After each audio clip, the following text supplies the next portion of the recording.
pencurian. Perkenalkan, nama saya Aulia Anggarwati. Perkenalkan, nama saya Nabila Sulsa Maharani. Perkenalkan, saya Doni Samosir. Perkenalkan, nama saya Dimas Yusuf. Perkenalkan, nama saya Devi. Ikuti kami terus ya. Assalamualaikum warahmatullahi wabarakatuh. Selamat siang Pak. Kami dari kelompok sosiologi akan mencari Bapak. Di Indonesia sangat sering terjadi pencurian. Setiap hari pasti ada selalu berita pencurian, kan, Pak. Salah satu faktor aksi pencurian adalah karena adanya ketimpangan ekonomi. Menurut Bapak, bagaimana langkah paling efektif dan dapat dilakukan saat ini demi menekan angka kasus pencurian dan latar belakang ekonomi tersebut? Makanya pertama adalah pendidikan. Apabila kita punya pendidikan yang bagus, kita bisa memilah-milah, bisa kita membedakan, bisa kita melihat, oh ini punya orang loh, ini punya kami loh, ini punya saya loh, baru kita bisa mencegah itu. Ya. Terus rata-rata kan terjadi sekarang di Indonesia, baik contohnya khusus di Batam, karena ketimpangan ekonomi. Itu tadi, kenapa rata-rata yang kerja di Batam Indo ini hanya tamat SMA, habis itu kontrak, dia tidak kuliah lagi, nggak bisa kerja, menganggur, apa yang terjadi? Kriminalitas apa? Pencurian lagi kan? Itu tadi, pertamanya adalah pendidikan. Orang yang punya ilmu, orang yang punya pendidikan lebih tinggi, dia akan mudah untuk apa? Mencari pekerjaan. Kalau dia punya pekerjaan, pasti taraf ekonominya bagus. Kalau ekonominya bagus, tak kemungkinan lagi terjadi pencurian. Kenapa? Dia punya kemampuan untuk membeli. Kalau dia punya kemampuan untuk membeli, bisa memiliki. Kalau dia sudah memiliki, tak lagi dia punya orang. Apakah orang terdekat Bapak pernah mencuri barang punya Bapak? Bagaimana aksi itu dapat berpengaruh terhadap hubungan Bapak? Sering. Hal-hal sepele itu kadang sering terjadi. Baik, contohnya teman, sahabat, adik, saudara kandung, saudara kami, sekeluarga pun, bahkan sahabat dekat tempat kerja pun, itu sering, mungkin menurut dia kadang usil atau hanya iseng, tapi kadang sesuatu itu kan berharga bagi kita. Pada saat itu hilang, kita kan kadang terbawa emosi kan. Nah, pada saat terjadi pro kontra seperti itu pasti hubungan baik dalam bentuk persahabatan, baik dalam bentuk keluarga, itu akan terjadi lost kontak. Lost kontak maksudnya kerenggangan. Nah, itu akibat dari apa? Karena kita tidak punya mindset kita itu tahunya bahwasanya ini mengganggu apa tidak, ini merugikan orang apa tidak. Bagaimana menurut Bapak jika mendengar berita nenek-nenek yang kelaparan hingga mencuri roti, lalu nenek tersebut dipidana oleh pedagang roti tersebut? Oke, nah ini kasus yang sering terjadi tuh, baik di internal kita ataupun itu secara nasional, baik di media massa, elektronik, media cetak, semua kita pernah lihat kan. Orang tua yang tidak punya keluarga ataupun yang tinggal sendirian, itu hukumnya lebih berat daripada pejabat-pejabat yang ada di atas sana. Kenapa? Karena orang menilai kan hukum itu sekarang kan lebih tumpul ke atas dan tajam ke bawah. Apa maksudnya? Hanya dengan mencuri pisang, mencuri roti, kadang mencuri sepotong kayu jati, kadang kita lihat kan dihukum dengan hukuman 5 tahun penjara, sementara koruptor dihukum dengan 2-3 tahun penjara, miliaran dimakan. Kenapa? Karena terjadinya kesenjangan antara kehidupan baik dalam bentuk politik, ekonomi, dan pendidikan tadi.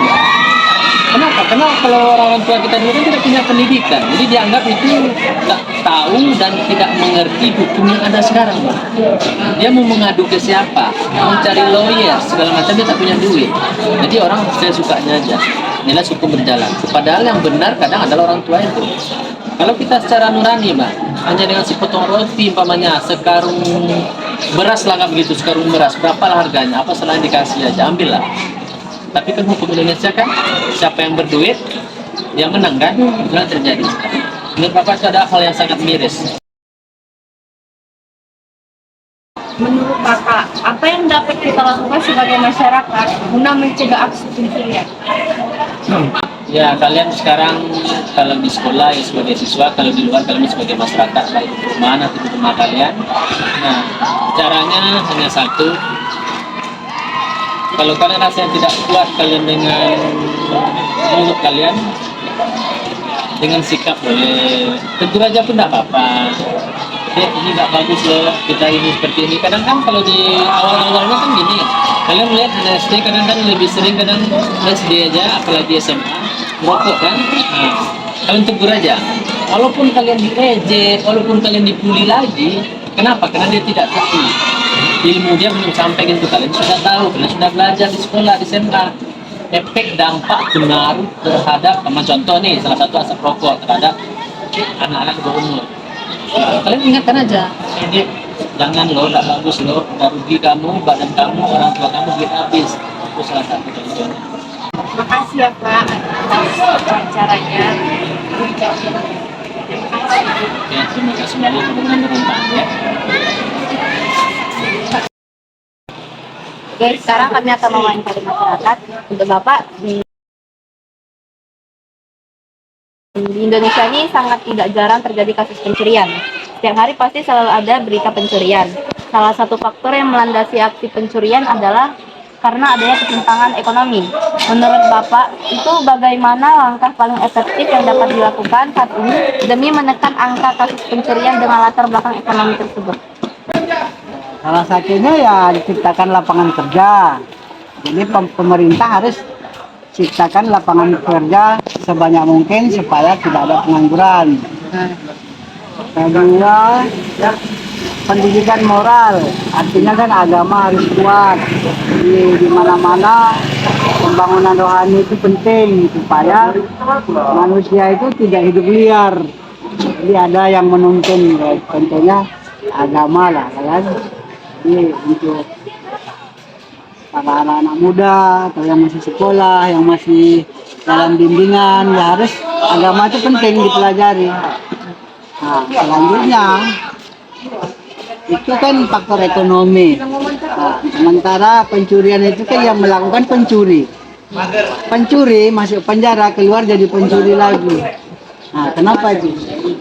Karena di pemerintah kita sekarang itu ada namanya kalau orang dari penjara itu keluar harus punya kelakuan baik.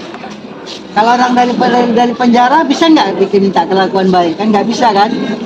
Karena dia pernah cacat. Nah, akhirnya keluar penjara, ya mau ngelamar kerja nggak bisa. Karena nggak ada kelakuan baik. Ujung-ujungnya lapar mencuri lagi. Ya kan?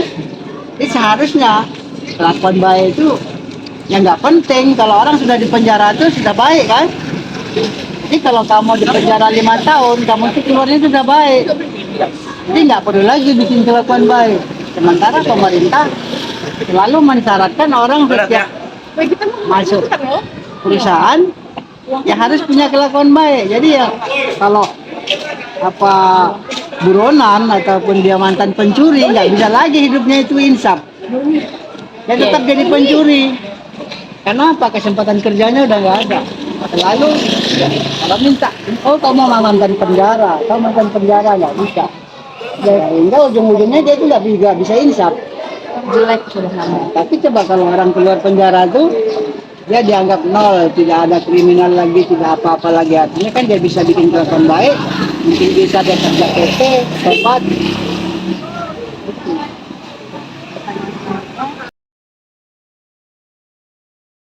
Apakah orang terdekat Bapak Ibu pernah mencuri barang kepunyaan Bapak Ibu dan bagaimana aksi itu dapat pengaruh terhadap hubungan Bapak Ibu?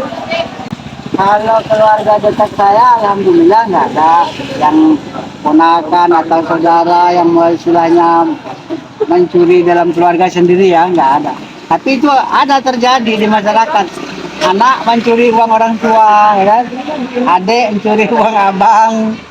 Pokoknya ada itu terjadi, ya itu cuman faktor apa ya, mungkin disiplin, mungkin karena orang tuanya terlalu pelit sehingga ngambil laci di warung diam-diam, bisa terjadi. Tapi itu karena kurangnya keterbukaan, anaknya juga nggak ngomong kalau dia punya butuh kan, atau minta dilebihkan jatah jajannya. Bapaknya juga mungkin terlalu perhitungan sehingga ngasih uang anaknya itu pas-pasan, padahal kurang, ujungnya mencuri. Oke, pertanyaan selanjutnya. Bagaimana menurut Bapak jika mendengar berita nenek-nenek yang kelaparan hingga mencuri roti, lalu nenek tersebut dipidanakan oleh pedagang roti tersebut? Sebenarnya kalau masalah nenek-nenek mencuri roti karena kelaparan sebenarnya tidak perlu dipidanakan, karena secara sosial nenek-nenek itu wajib kita bantu. Itu kan orang fakir. Jadi siapapun, bukan yang dicuri aja yang bantu. Yang tahu kalau nenek itu lapar, sebenarnya kalau sekarang sepotong roti belikan, dikasih, nggak perlu dipidanakan. Seandainya aku ini diambil nenek-nenek pencuri, biarkan aja, karena dia lapar. Dan kecuali kalau istilahnya ini aku dirampas dia uang aku untuk anak istriku dirampas dia, ya penjarakan.